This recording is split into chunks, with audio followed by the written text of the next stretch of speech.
이 연휴가 시작되었는데도 불구하고 현장 예배에 오신 여러분들 정말 대단하시고 귀하신 분들입니다. 하나님이 여러분들을 얼마나 소중하게 보시고 그런 여러분들에게 하나님의 풍성하신 은혜와 긍휼이 가득가득하게 임하시기를 주의 이름으로 축원합니다. 오늘 여러분들 마음속에 세상에서 느낄 수 없는 왠지 황홀한 기쁨, 그리고 신령한 위로와 그리고 하나님의 긍휼의 풍성하심이 가득하게 느껴질 수 있기를 주님의 이름으로 축원합니다. 제가 최근에 그 원자폭탄이라는 책을 제가 봤어요.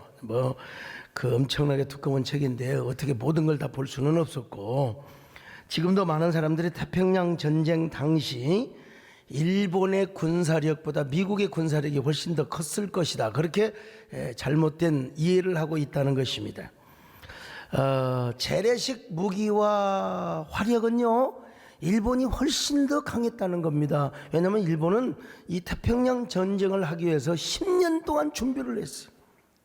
그 일본 사람들은 참 전쟁광이에요. 전쟁을 아무렇게나 한 게 아니라 임진왜란을 일으킬 때도 10년 동안 준비를 했대요. 근데 우리는 그것도 맨날 그냥 그 사색당파 싸움만 했죠. 그러다 임진왜란 때 그냥 거의 속국이 되다시피 했던 것이죠. 러일전쟁, 청일전쟁을 준비하는데도 10년을 준비했다는 것 아닙니까? 그러니 태평양 전쟁도 10년을 준비했다는 것입니다. 그러므로 일본과 미국이 전쟁을 길게 하면 미국이 패배할 가능성이 굉장히 높았다는 것입니다. 일본은 먼저 하와이에 있는 진주만을 기습 공격을 합니다. 그래서 일본의 대승으로 전쟁이 끝날 뻔하였죠. 사실 미국 역사에 있어서 9.11 테러 못지않게 엄청난 수모를 당한 것이 어디냐? 바로 진주만 공격을 당한 것이었습니다.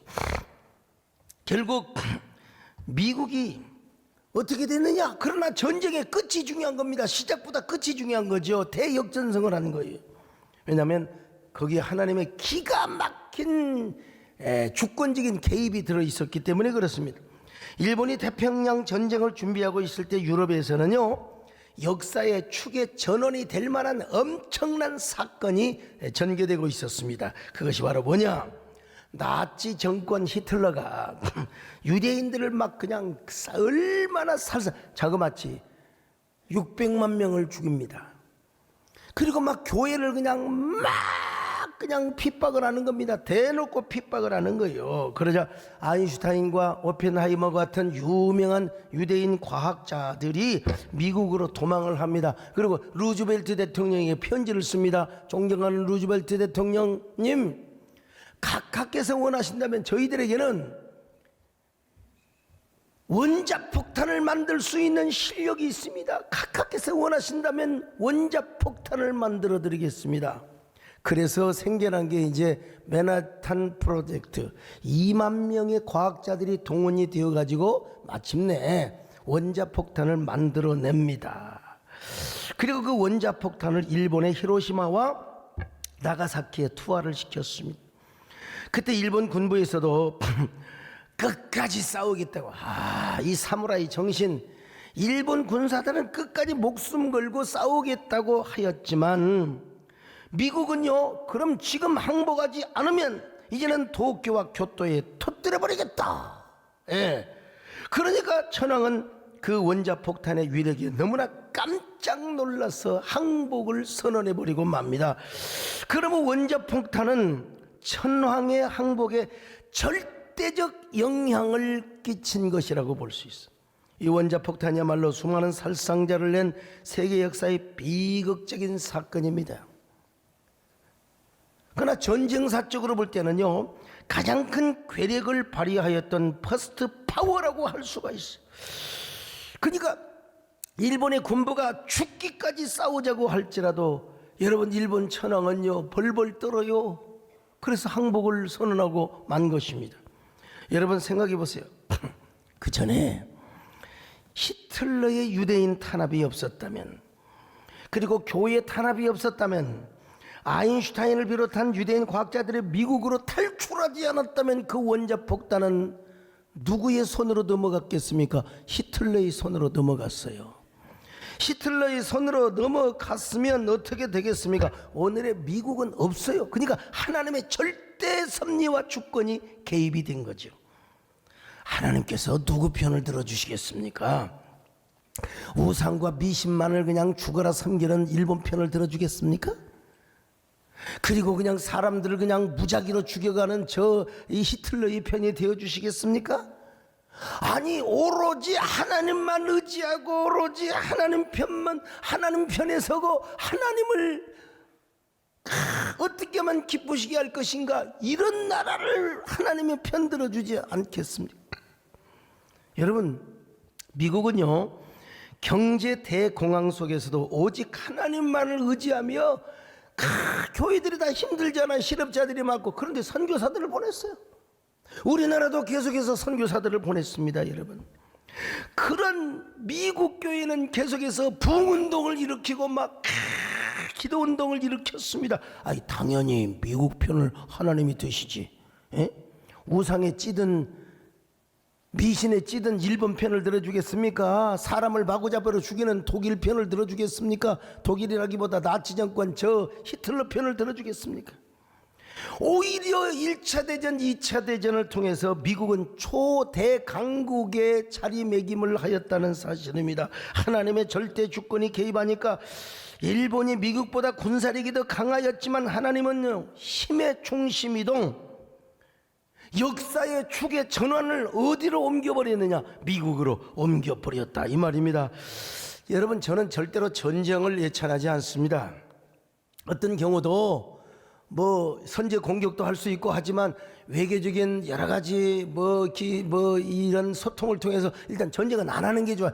전쟁을 하면 여러분 역사는 50년 100년 뒤로 여러분 전쟁을 안 하는 게 좋아. 그러나 쳐들어오면 또 당연히 막아야죠. 그러면 이제 그때는 이겨야죠, 당연히.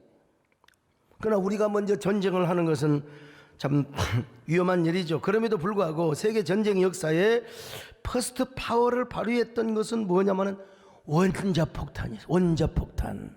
근데 제가 이 원자폭탄 얘기를 하려고 하는 게 아니라 오늘 본문에도 원자폭탄과 같은 위대한 퍼스트 파워가 소개되고 있다는 사실입니다. 사도행전 1장 8절입니다. 시작. 오직 성령이 너희에게 임하시면 너희가 권능을 받고 예루살렘과 온 유대와 사마리아와 땅끝까지 이르러 내 증인이 되리라 하시니라. 여러분, 우리가 성령을 받으면 뭐한대요? 권능이 임한다는 것입니다. 이 권능이란 말은 헬라어로 두나미스입니다. 두나미스, 폭발적인 능력. 여기서 뭐가 나왔느냐? 다이너마이트가 나왔습니다. 다이너마이트.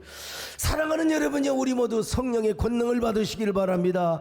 이럴 때에 성령의 권능을 받아야 됩니다. 여러분, 다이너마이트와 같은 영적인 권세, 소리는 크게 지르지 않더라도 박수는 치시기를 바랍니다. 여러분, 성령의 권능, 성령의 권능이야.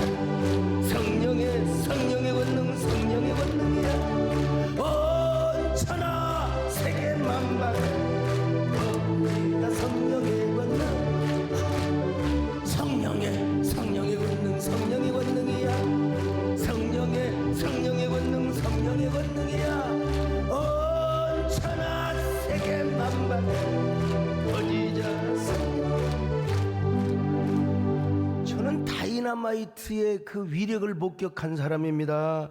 제가 군산제일고등학교를 다닐 때 기숙사에서 빵 소리가 나는데 막 건물이 흔들렸어요.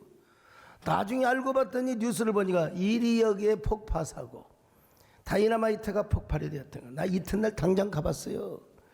가봤더니 여러분, 이리역에 아무튼 간에 우리 본당에 이마만큼의 저수지가 생겨버렸어요. 그냥 땅이 파여버렸어요. 그렇게 파여버렸고, 와, 그냥 옆에 있는 건물들 다 무너지고, 저 멀리에 있는 금은방의 유리 다 깨져버렸어요. 다 깨져버렸어요. 그때 백화점이 있었는지 모르지만 아무튼 간에 그냥 그 거리마다 아마 유리창이 다 깨져 있더라고. 아하, 이게 바로 뭐냐? 다이너마이트의 위력이구나. 근데 이 다이너마이트를 누가 만들었어요? 노벨이라는 사람이 만들었죠. 초대교회 시대는 다이너마이트가 없었죠. 화약은 있었지만 그리고 원자폭탄도 원자는 애토믹이라고 하고 그리고 핵은 누클리어라고 하는데 그때는 그런 것이 존재하지 않으니까 그 개념을 정확히 몰랐어요. 따라서 두나미스라고 하는 이 권능이라는 말에는 애토믹, 누클리어, 다이너마이트 모든 것이 다 포함되어 있다고 말할 수 있어요. 그리고 아인슈타인을 비롯해서 수많은 물리과학자들에 의해서 마침내 두나미스, 원자폭탄 미사일, 핵미사일이 개발이 되게 된 것입니다. 그런데 여러분, 사도행전 2장에 보니까 그야말로 슈퍼 누클리어 사건, 슈퍼 애토믹의 사건이 일어나요. 이게 바로 뭡니까? 성령의 임재 사건입니다. 당시 예수님께서는요, 부활 승천을 하셨지만 유대 종교로부터 강력한 핍박의 바람, 재난의 바람이 불어왔어요. 요놈의 재난의 바람은요, 교회 존폐 위기를 결정할 정도로 어마어마해요. 그런데 여러분, 마가다락방에 오히려 그 재난의 힘보다 더 큰 성령의 위대한 불길이 말이요, 오늘 이 시간 졸리려고 한 사람은 그냥 성령의 불길에 임해가지고 막 눈썹도 태워버리시길 바랍니다. 여러분, 옛날에 그렇게 초저녁잠이 많습니까? 밥 먹자마자 바로 자는 놈들, 옛날에 그냥 촛불 갖고 그냥 눈썹도 태우고 그냥 또 그것도 모자라 가지고 물파스를 그냥 다 발라놓고 숨어버려. 그러면 막 어떤 식의 물파스, 이거 가만히 있어야 돼. 너무 웃음을 못 참아가지고 다 들키고 버리고 버리는 거예요. 서자문제 설교 시간에 졸리려고 하는 사람, 여러분 정신 똑바로 차리셔야 돼요. 자, 당시 예수님께서는 부활 승천 하셨지만 유대 종교로부터 강력한 핍박의 바람이 불어와요. 제자들은 그냥 꼼짝도 못하고 벌벌 떨고 있어요. 이때 여러분, 예루살렘의 하늘문이 열렸어요. 그리고 마가다락방에 성령의 놀라운 임재가 임하였습니다. 그래서 제자들을 벌벌 떨게 하고 교회가 서는 것을 방해했던 그 모든 재난의 핍박의 바람을 다 날려버렸어요.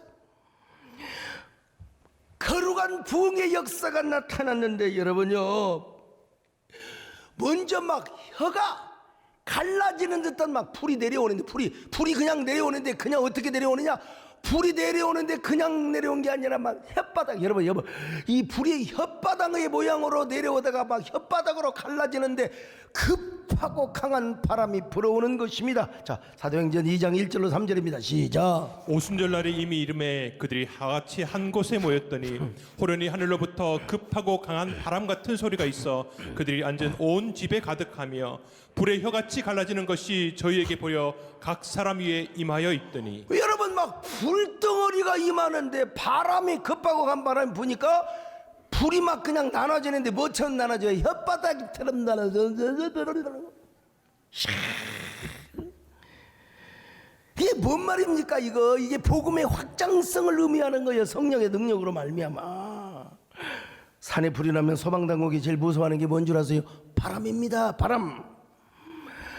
바람만 안 불면 여러분, 헬기가 막 10대 이상 동원하면 어지간하면 불 다 잡아요. 근데 바람이 불면 안 되는 겁니다. 헬기가 20대가 동원이 돼도 안 되는 거예요.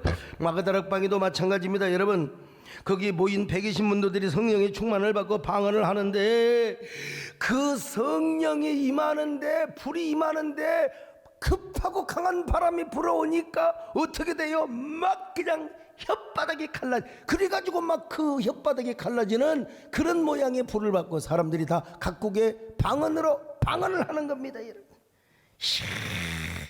이 사람들이 뭡니까? 훗날 예수 그리스도의 복음을 확산시킬 십자가의 복음, 부활의 복음, 사셨네 예수 다시 사셨네, 여러분 이 복음을 전하고 다녔던 것입니다. 그들은 한마디로 영적인 퍼스트 파워를 경험한 사람이에요. 그들은 예수 그리스도 안에서 거룩한 성령의 퍼스트 파워를 경험한 사람이요, 그 성령의 거룩한 퍼스트 파워로 예수 그리스도의 십자가의 복음이 확산되었습니다. 십자가의 복음은 예루살렘과 유다와 사마리아와 땅 끝까지 전해지게 되었어요. 온 천하에 전해지게 되었습니다. 할렐루야. 이게 인력이 아니라 하나님의 능력으로, 성령의 퍼스트 파워로. 근데 중요한 건 뭐냐, 오늘날도 이런 역사가 있어야 된다 이겁니다. 이런 역사. 지금 코로나로 인해서 교회들이 말로 할 수 없는 고난을 당하고 있습니다. 1만 교회가 문을 닫았다고 하지만 난 그것까지는 잘 아무리 제가 봐도 수천 교회 정도는 문을 닫았겠지요. 왜냐면 그리고 교회가 더 이상 개척되지 않아요. 그러니까 자연 감소도 영향이 있고 더더구나 코로나 때문에 그런 경우도 있고 너무나 가슴 아픈 일이죠. 설상가상으로 한 전문가에 의하면 코로나는 적어도 5년은 갈 수 있다. 이제 위드 코로나죠. 독감이죠. 나는 그런 거 5년이란 말 좀 듣기도 싫고 그런 거 제발 예측이 틀리기를 기도하고 있습니다만은 그러나 그것이 맞건 틀리건 간에 지금처럼 위중한 시대에 우리에게 무엇보다 중요한 게 뭐냐? 거룩한 퍼스트 파워를 경험하는 것입니다. 여러분, 우리가 예수 그리스도 안에서 기도의 원자탄, 부흥의 원자탄, 그리고 성령의 원자탄을 경험해야 됩니다. 소리 안 질러도 박수를 치세요. 성령의 파워, 성령의 파워야. 성령의 파워, 성령의 파워야. 온 천하 세계 만방에 퍼지자 성령의 할렐루야. 성령의 파워, 성령의 파워야. 성령의 파워, 성령의 파워야. 온 천하 세계 만방에 퍼지자 성령의 파워. 우리가 이런 강력한 퍼스트 파워 성령의 불길을 경험할 때 거룩한 부흥의 역사의 중심이동이 어디로? 한국교회로 임하지 않겠습니까? 나는 그 저수지, 그런 진원지, 시온의 발단지가 우리 세된 교회로 쓰임받기를 원합니다. 여러분들을 통하여 부흥의 역사의 축의 전환을 우리 하나님께서 막 다른 교회로 막 다른 지방으로 막 확산되었으면 좋겠어요. 이것도 예수 그리스도의 부흥의 복음입니다. 어떻게 우리가 퍼스트 파워를 경험할 수가 있는가? 첫째로 우리가 하나님만을 의지하고 기도해야 됩니다. 예수님께서 예루살렘을 떠나지 말고 성령을 받기 위하여 기도하라고 했잖아요. 자, 사도행전 1장 4절 시작. 사도와 함께 모이사 그들에게 분부하여 이르시되 예루살렘을 떠나지 말고 내게서 들은 바 아버지께서 약속하신 것을 기다리라. 그래서 제자들은 마가의 다락방에 모여서 거룩한 성령의 임함과 부흥의 역사를 사모하며 오로지 기도에 힘썼습니다. 사도행전 1장 14절 시작. 유다들과 예수의 어머니 마리아와 예수의 아우들과 더불어 마음을 같이하여 오로지 기도에 힘쓰더라. 그들이 하루 이틀 기다리며 기도한 게 아니요, 적어도 10일 이상을 하나님 앞에 간곡하게 간절하게 구했어. 그랬더니 호련히 하늘이 열리고 성령이 임한 것입니다. 호련이란 말이 무슨 말이냐 여러분? 헬라 말로 아프노. 여러분 이거 외우기 쉽습니다. 네 아프노. 아프노. 갑자기란 말입니다. 갑자기. 이게요, 이 갑자기란 말이 이게 영어로 서들리인데 서들리는 뭐라고 한 게 외운 게 좋냐? 갑자기. 사돈이 갑자기 우리 집에 왔어. 사돈이 갑자기. 영어를 이렇게 공부를 하는 겁니다.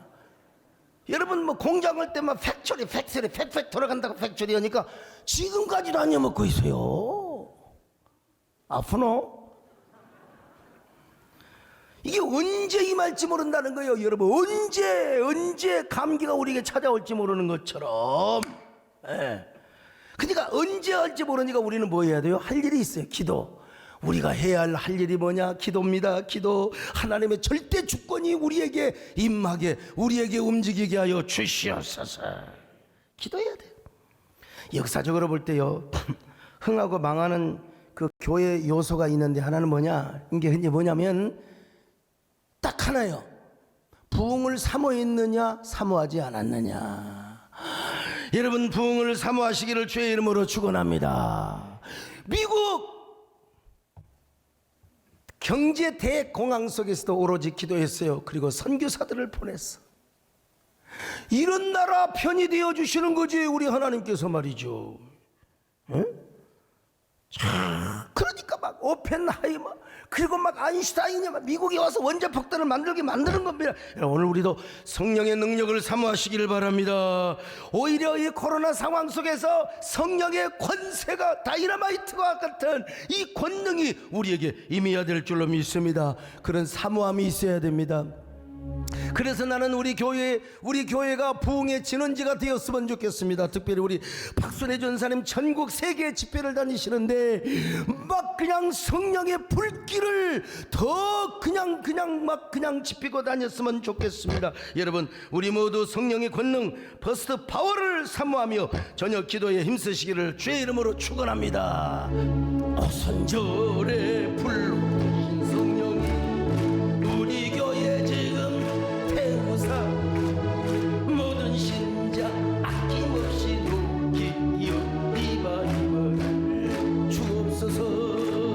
하늘에 불러서 이제 나를 태워주소서. 엘리야의 때와 같이 돌과 눈까지 태우소서. 하늘에 불러서 이제 나를 세워주소서. 엘리야의 때와 같이 지금 돌과. 두 번째, 이제 하나님을 기쁘시게 하는 거예요. 하나님. 사람을 기쁘게 하는 게 아니라 하나님을 기쁘시게 하는 거예요, 여러분. 당시 히틀러는 무신론적 독재 정권을 추구했습니다. 일본은 맨날 미신과 우상만 섬기고 있었어요. 그런 나라 뭔 도와주겠어요, 하나님이. 근데 미국은 하나님께 기도하였을 뿐만 아니라 어떻게 하면 하나님을 기쁘시게 할 것인가 그래가지고 막 선교사를 보내고 말이에요. 그러니까 하나님께서 힘의 이동을 미국으로 옮겨버렸어요. 오늘 우리도 아무리 코로나 상황이 우리 삶을 압박해 온다 할지라도 우리는 어떻게 하면 하나님을 기쁘시게 할 것인가. 할렐루야. 이걸 제가 만든 용어가 있어요. 주영신앙. 주님의 절대 주권을 믿는다면 무조건 주님께 영광을 돌리는 신앙입니다. 성경에는 모든 절대 주권이 하나님께만 있다고 했어요. 만물이 주에게서 나오고 주로 말미암고 주로 돌아갑니다. 자, 로마서 11장 36절 시작. 이는 만물이 주에게서 나오고 주로 말미암고 주에게로 돌아갑니다. 그에게 영광이 세세에 있을지어다. 아멘. 참새 한 마리 떨어지는 것도 하나님이 허락 안 하면 안 된다네요. 마태복음 10장 29절 시작. 참새 2마리가 한 아사리온에 팔리지 않느냐. 그러나 너희 아버지께서 허락하지 아니하시면 그 하나도 땅에 떨어지지 아니하리라. 자, 심지어는 참새는 그래. 내 뭐야, 죽든 말든 놔둡시다, 여러분. 우리 머리카락 하나 빠지는 것도 하나님의 절대 주권이 있어요. 자, 30절 같이 봅니다. 시작. 너희에게는 머리털까지 다 세신 바 되었나니. 하나님이 우리 머리털을 세고 계세요, 여러분. 머리를 감았나 안 감았나도 보시고, 교회 올 때 머리 좀 감고 오시오. 그냥 근데 보면 막 강단에도 막 여자들 머리가 막 드글드글 빠져 있고, 이제 아마 이제 뭐 찬양하고 뭐 하다 보니까 그런 것 같아. 머리들 다 숫자를 세고 계십니다. 그리고 다 대머리도 그냥은 안 됩니다. 대머리도, 저 대머리들 비춰보세요. 참. 근데 나도 젊었을 때는 대머리 되고 싶어서 얼마나 환장했는지 몰라. 아이고, 거울을 앞에 두고 찌개로 머리를 계속 뽑아댔습니다. 얼굴이 이마박에 비례. 왜? 이마가 환하면 일단 보기가 좋잖아요. 그 나이가 들게 보이잖아요. 근데 뽑으면 뽑을수록 더 나더라고. 야, 대머리 되게 다 틀렸어. 나이가 어리면 배감리에서 저를 우습게 볼 것 같아서 그냥 다 뽑아버렸는데 또 나 뽑으면 더 나버려. 이게 내 머리는 뭐야, 잡초의 정신을 가지고 있어요. 내 머리카락은요. 근데 이제 또 요즘은요, 대머리는 안 되지만 머리가 소갈머리가 많이 없어요. 많이 빠졌어요. 진짜 하나님 좀 빠지지 않게 해달라고. 그럼에도 불구하고요, 나에게 이런 마음을 주시는 거요. 야, 머리카락 빠지는 것도 내가 허락해서 그런다. 그래서 하나님은 그래도 저는 이제 관리 좀 하겠습니다. 그래가지고 하여간 탈모에 좋다는 그거 다 발라도 소용없어. 사실은 뭐 마사지면 머리가 난다고 낳기는 뭐가 나요? 아무튼요. 뭐 언제 나 죽은 다음에 날지는 모르겠어요. 아무튼. 그래도 관리를 합니다. 그래도 관리를 해요. 여러분, 어쨌든 우리는 머리카락이 빠지건 대머리가 되건 말건 그건 두 번째고 오로지 하나님을 기쁘시게 하시기를 주의 이름으로 축원합니다. 나를 도우소서 일으키소서 나와 동행하소 주님 나를 도와주시옵소서 주여 내 영혼 기쁨을 얻게 하시는 주님을 기쁘게 하옵소서. 없어요. 그냥 이것밖에 없어. 주님을 기쁘게 하옵소서.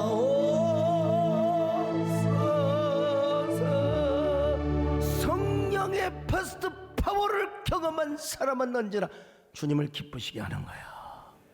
아유 여러분 우리 몸에 별병이 들어와도 주님을 기쁘게 해봐요. 주님을 기쁘게 해봐요. 내가 원하는 한 가지 주님의 기쁨이 되는 거 하나님이 당신의 절대 주권의 개입을 우리의 삶 속에 딱 적용을 해버리는 거야. 그래서 우리가 막 퍼스트 파워의 능력을 전하게 되고 그 능력을 소유하게 되고요. 세 번째, 서로 비난 게임을 스톱하고 함께 손잡고 걸어가야죠. 여러분 다투고 분열이 있는 곳에는요 퍼스트 파워가 임하지 않습니다. 싸우는 교회 성령 충만한 거 봤어요? 여러분 싸우는 교회 정말 봤어요? 아니잖아.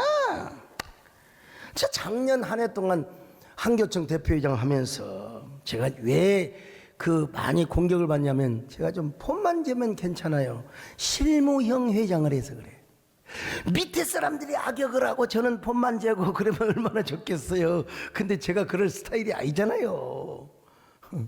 그리고 막 욕할 때는 욕하고 정보고 막 싸워야죠.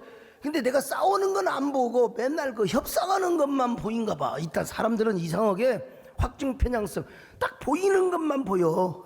안 보이는 거 안 보이고 이상하게. 아이 누가 예배 나만큼 예배를 사랑하는 사람도 별로 없을 겁니다. 그래서 예배 지켰어요. 여러분 이게 진짜 여러분 예수 그리스도 안에서 간증입니다. 제가 마지막 한교청 대표회장 하면서 70% 마지노선 딱 하고 왔어요.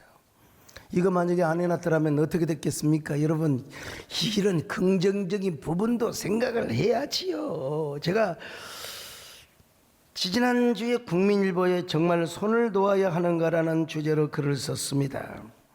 그 중에 하나의 그 한 부분을 제가 소개할게요. 나는 지난 1년 동안 한국교회 연합기관을 하나 만들고 예배 지킴과 회복을 위해 모든 역량을 쏟아부었다. 생각과 방법이 다르다고 비난과 공격을 받은 적도 있었다. 그러나 그런 비난과 공격을 그대 손 놓아요가 아니라 오히려 손을 잡자는 의미로 받아들이고 해석했다. 진짜 그런 사람도 마음에 내키지 않을 때도 있었지만 축복하고 마음속으로 격려하였습니다. 이제 한교총 대표회장이 끝나니까 그런 공격은 없어요.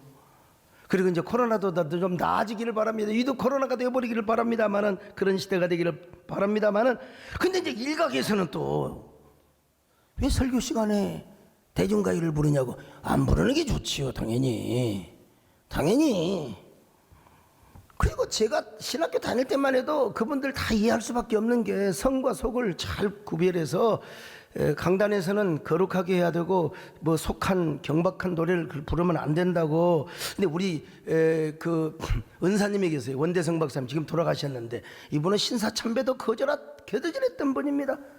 절대 뭐라고 가르치냐 우리 신학생들에게 강단에서 유행가 부르지 마라 해놓고 본인이 불러버렸어요. 본인이 신학교 채플 시간에 황성의 터에 밤이 오니 올생만 고요. 노래라도 잘하시면 모르지만 아무튼 꼭. 그래서 내가 물어봤어요. 목사님 왜 교수님은 부르지 말고 불렀습니까? 그랬더니 아니 그 인생의 허물을 내가 좀 강조하다 보니까 그런 거라고. 그럼 불러도 돼요? 그랬더니 그래도 부르지 않는 게 좋네. 나한테 그러더라고. 네, 100번 이해하죠. 당연히 그런 비판. 또 제가 아무리 뭐 좋은 의도로 또 복음적인 개사를 해가지고 제가 부른다 하더라도 그것이 뭐 모델이 될 수는 없고 또 객관화시킬 수는 없죠.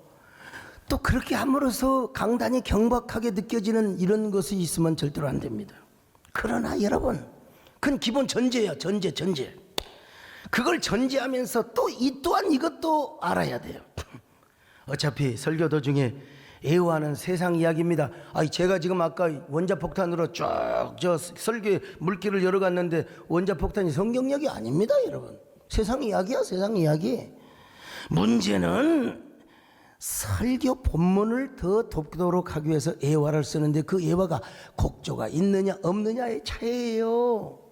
어차피 세상 이야기인데 곡조를 붙인 애화냐 곡조를 안 붙인 애화냐 그 차이입니다, 여러분. 더더구나 세상이 너무나 많이 달라졌습니다. 세상이 달라지면 변하지 않는 본질은 더 우리가 굳세게 잡아야 되지만 방법과 기술은 많이 바꿀 수 있어야 돼요. 요즘 마케팅 분야에서는 뭐라고 한 줄 아세요? 설득하려고 하지 말고 유혹하라.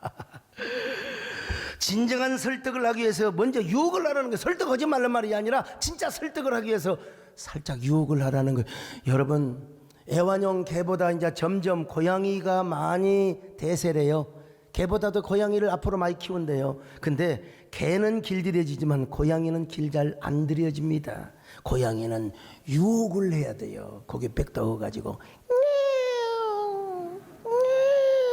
유혹을 해야 돼요. 그러니까 너무나 고정관념이 사로잡혀서 스스로 꼰대가 되지 말고 창조적 파괴를 함으로써 진정한 설득을 위하여 유혹의 행위를 할 필요가 있다. 여러분, 오늘날의 설교도 판을 깔고 그 판 위에서 스토리를 전개해. 판을 깔아 뭐 윷놀이도 하잖아요. 판을 깔아. 근데 판을 까는 왜 판을 까느냐? 스토리를 재미있게. 우리 박순애 전사님 같은 경우는 간증을 쫙 해나갑니다.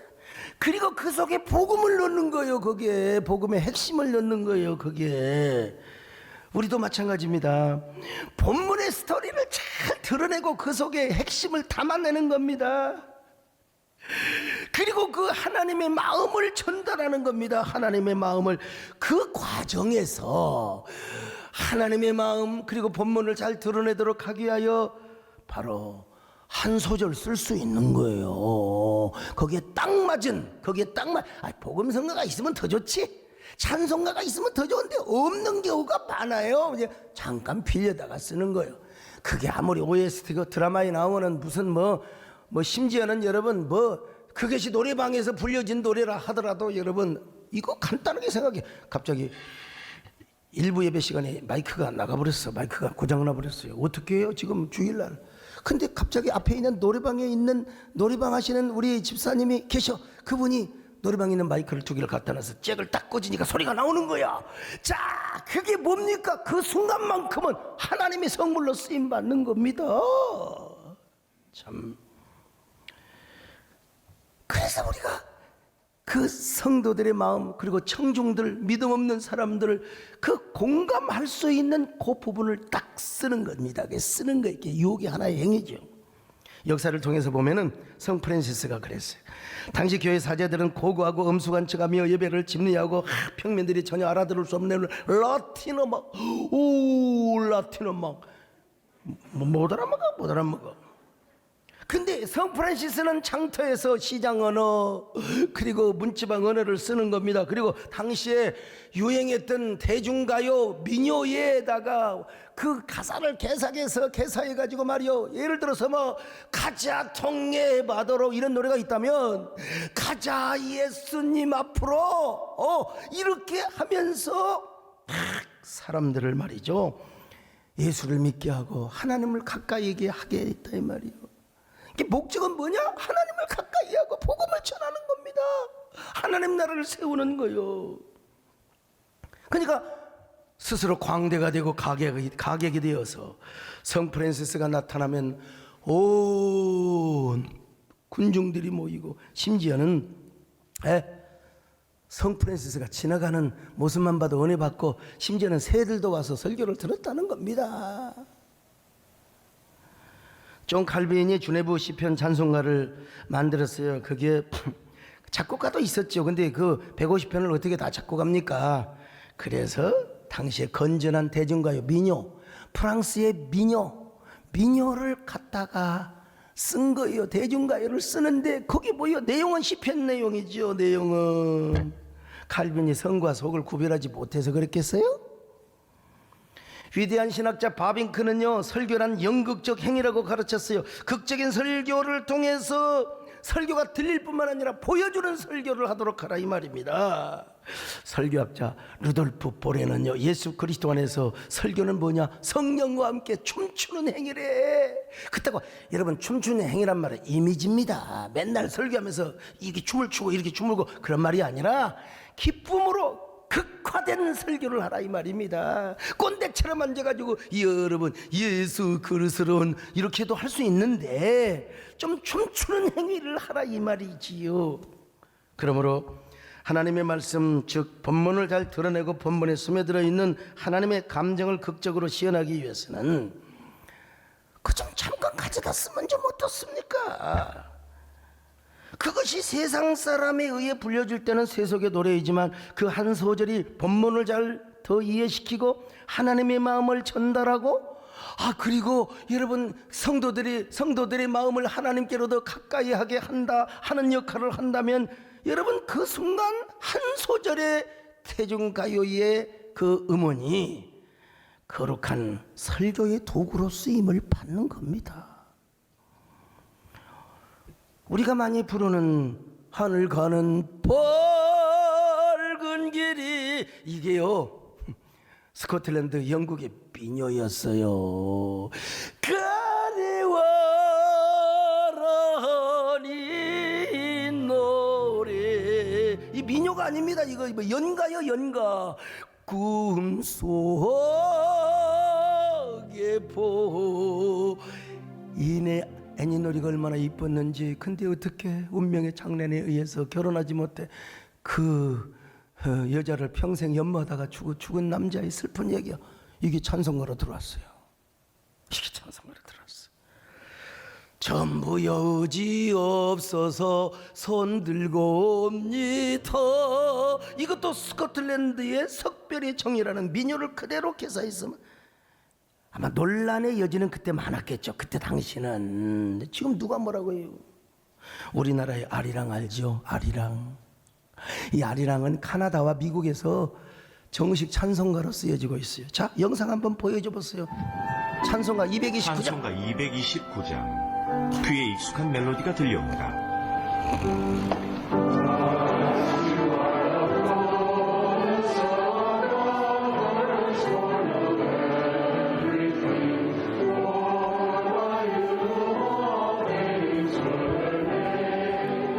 아리랑 멜로디에 성경 구절이 흘러나온다.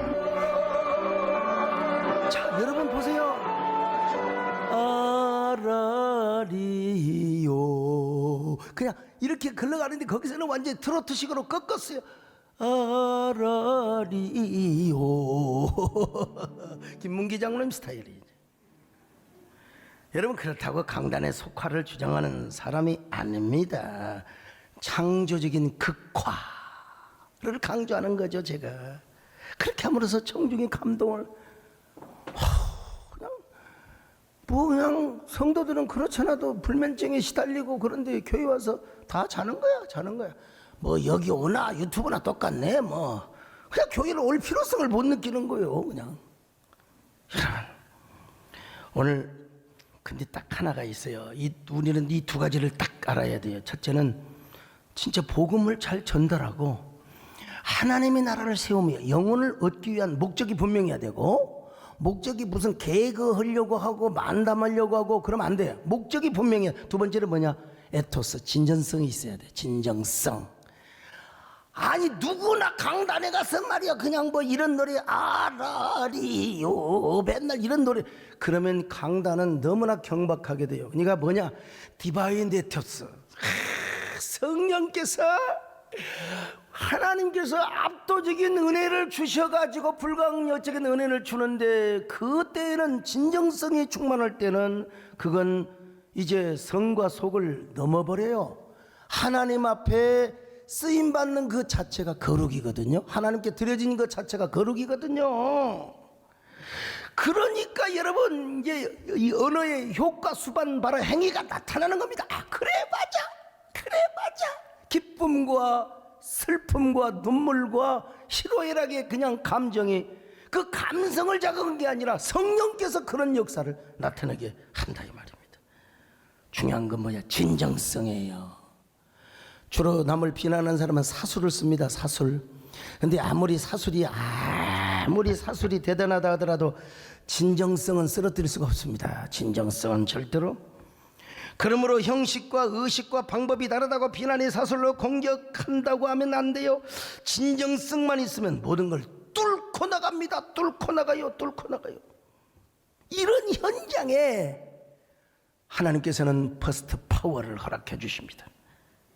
그런 퍼스트 파워를 경험한 사람이 남을 섬기고 세워주며 함께 손을 잡고 선구자의 길을 열어가는 거예요. 저는 이런 걸 생각할 때마다 너무 감사해요. 왜냐하면 우리 세대교회는 진짜 코로나 기간에 재난 유토피아를 누렸다고 할, 재난 유토피아, 이거 제가 만든 말이 아닙니다 여러분. 중앙대학교 김누리 교수님이 하신 말씀입니다. 이분이 제가 밥 먹으면서 살짝 텔레비를 봤더니, 와, 재난 유토피아. 그 재난 유토피아가 뭔 말이야? 재난일수록 성숙한 시민의식을 가짐으로써 현재의 불확실성을 신뢰와 믿음으로 회복하게 된다는 거예요. 그러니까 우리로 말하면 무슨 말이냐? 성숙한 목회자의 의식. 목회자가 목회자다워야 돼. 교인이 교인다. 교인의 성숙한 의식을 가짐으로써 지금 현재의 불확실성을 신뢰와 믿음으로 회복시키자. 여러분, 불확실성 시대 속에서는 희망이 안 보이면 누군가를 공격해야 돼요. 누군가를 막 까불려야 돼. 막 감자나 먹으라요. 이게 인혁의 쓰레기통 같은 영상을 만들어내고 그러는 거예요 여러분요. 여러분, 진짜 신뢰와 희망이 있는 사람들은요, 생명이 얼마나 소중하며 공동체가 얼마나 중요한가를 깨닫게 되는 거예요. 우리 모두가 함께 행복하게 되죠. 근데 우리는 재난 유토피아를 우리가 누렸고, 그리고 함께 거룩한 부족 공동체를 이뤘지 않습니까? 우리 한국교회도 이런 거룩한 재난 유토피아를 좀 누렸으면 좋겠습니다. 서로가 서로를 세워주고 일으켜주고 손을 잡고 걸어가면서 함께 행복을 누렸으면 좋겠어요 여러분. 나보다 약하고 가난한 사람들에게 나눠지는 초대교회 성령 공동체가 되었으면 좋겠어요. 오늘 우리가 이런 공동체를 이루시기를 축원합니다. 바로 이런 이야기들요, 우리 신성옥 교수님이 쓰신 인문학이 묻고 성경이 답하다 라는 책이 있어요. 저 책 좋은 책입니다. 목사님들과 또 신학생들, 이 목회하신 분들은 저 책을 읽으면 설교 재료가 무궁무진하게 막 나옵니다. 거기 보면요, 이런 내용도 있어요. 나는 주는데 나는 받는다. 나는 준다. 나는 받는다. 참, 이런 아주 심고 거두는 희한하고 신선한 언어가 새로워야 돼. 일단 요즘은요, 언어가 새롭지 않으면은 맨날 그 고리타분한 언어 가지고 하니까 요즘 이 시대, 특별히 MZ 시대 같은 경우는 여러분 더더욱 그렇습니다. MZ는 설득하려고 하면 안 돼요. 유혹하는 도구를 써야 돼요. 그래서 그 사람들에게는 물건을 팔려고 하는 게 아니라 세계관 마케팅을 하는 거예요. 그런데 다시 저 책 보여줘 보세요. 바로 인문학이 묻고 성경이 답하다. 이 세계관에 이 거룩한 마케팅의 요소가 많은 책입니다. 여러분 구하셔서 읽으시기 바라고. 아무튼요, 서로 세워주고 함께 손잡고 걸어갈 때 하나님께서는 퍼스트 파워라는 선물을 주시는 것입니다. 사도행전 2장에서도 보면은요, 자, 성령의 임하심은 복음 전파요. 이유는 딱 하나, 복음 전파. 다른 거 없어요. 아니, 성령이 왜 임재한 겁니까? 복음 전파를. 그래서 불이 혀가 갈라지는 것처럼 그냥 갈라졌다는 거 아닙니까 여러분? 오늘 우리가 지금 왜 설교하는 거예요? 복음을 전파하는 거죠. 근데 복음을 제대로 전파하려면 퍼스트 파워를 경험해야 돼요. 퍼스트 파워. 아무나 부흥회 다닌 게 아니에요. 부흥회 퍼스트 파워의 능력도 경험하지 못하고 그냥 맨날 웃기긴 하고 그러면 곤란한 겁니다, 여러분요. 예. 우리 정문사님도 과거에는 집회 많이 다니고 저도 많이 다녔는데 이제 저도 이제 집회 좀 다녀볼까 생각을 하는데, 아무튼 간에 우리 박순애 전사님도 이게 성령이 주시는 능력이 아니면 절대로 이 집회 다닐 수가 없는 겁니다, 여러분. 우리 모두 퍼스트 파워를 통해서 이 시대에 필요한 십자가의 복음, 성령의 복음을 전하면 좋겠습니다. 우리 모두 다 이런 사람이 되시기를 축원합니다. 할렐루야. 오순절에 불러오신 성령이여 우리 교회 지금 태우서 모든 신자 남김없이 모이 리바이벌을 주소서. 하늘에 불러서 이제 나를 태워 주소서. 할렐루야. 때와 같이 지금도 불러 응답하신 신의 장신이라 믿고 도하면 유신의 방할 신을 믿는 저희 살아계신 주를 보이사. 가슴에 손을 얹고 주여 이제 나를 우리의 재단 우리의 심령을 태워주시옵소서. 엘리야의 태와 같이 지금 주님 우리가 허수아비 같은 신앙생활할 수는 없습니다. 그러니까 맨날 그냥 남이나 비판하고 그냥 그래. 하나님 우리는 모든 걸 다 태워버리게 하여 주옵소서. 다 이런 부정적인 것 죄악과 모든 욕망들 다 태워버리게 하여 주옵시고, 우리 아버지 하나님이 언제나 우리 안에 리바이벌을 주시옵소서. 우리에게 진정한 퍼스트 능력을 주시옵소서. 우리 함께 1, 2분 동안 간절하게 기도합니다. 아멘. 주여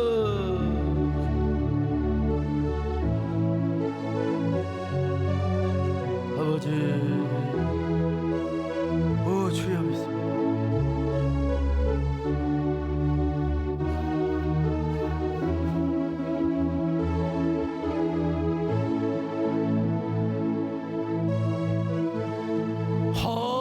하늘에 불러서 이제 나를 태워 주소서. 엘리야의 때와 같이 지금 돌과 흙까지 태워주시옵소서. 하나님 우리가 퍼스트 파워를 경험하지 못하면 맨날 비난과 부정적인 소리와 절망적인 소리밖에 없습니다. 하나님 우리 안에 있는 모든 돌과 흙, 강팍한 돌과 흙을 다 태워버리시옵소서. 우리 안에 있는 모든 부정적인 것들을 다 태워버리시옵소서. 퍼스트 파워로 우리의 삶을 장악하여 주시옵소서. 예수님의 이름으로 기도 올립니다.